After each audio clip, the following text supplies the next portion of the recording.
Inaugurata ufficialmente martedì 19 novembre, alla presenza dei vertici amministrativi, la nuova struttura odontoiatrica del Centro Medico San Biagio di Fossalta di Portogruaro. Un centro moderno, già operativo da un anno, con 14 ambulatori, sale sterilizzate e uno staff medico per tutte le specialità dell'odontoiatria. E noi abbiamo qui, oggi inauguriamo un centro tecnologicamente molto avanzato.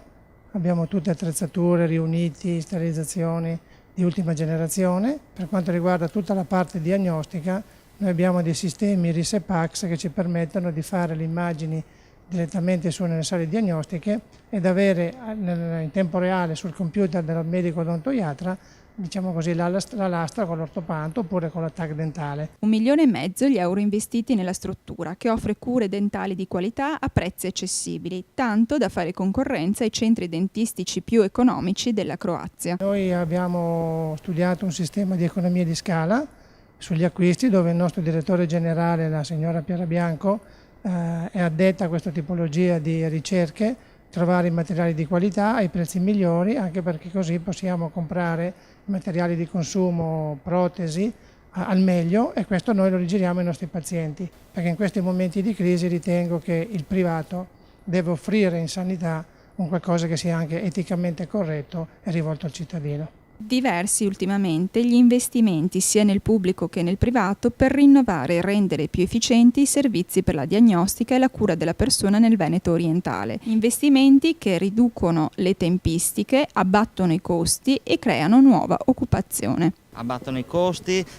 questa è una dimostrazione che nel nostro Veneto si può ancora fare impresa ed impresa di qualità in collaborazione con il pubblico nell'ambito della sanità. Ma è possibile una sana concorrenza tra strutture pubbliche e private in un momento di difficoltà economica come questo? In una realtà dove si dice che il Veneto sta spostandosi pesantemente verso la sanità privata, dice il falso, nel senso che il 96% del bilancio della sanità è per l'ospedale pubblico, quindi significa che il giusto mix fra le iniziative private e ciò che il pubblico offre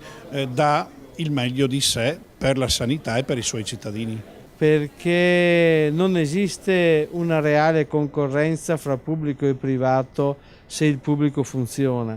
perché il servizio che viene erogato da una struttura sanitaria è un servizio che risponde a un bisogno, quindi non è la remunerazione del servizio, ma è il soddisfacimento del bisogno il principio che anima la sanità. Quindi un sistema sanitario che tenga presente questo, cioè la risposta al bisogno, è un sistema che armonizza pubblico e privato, altrimenti il privato farebbe solo tutto ciò che gli porta un guadagno sostanzioso. Quali saranno quindi le prospettive in termini di provvedimenti e futuri sviluppi nel settore sanitario del Veneto orientale? Ma diciamo che il Veneto orientale ha bisogno di ammodernare le strutture che ha, e speriamo che l'individuazione di un sito porti in breve tempo alla costruzione di un ospedale unico,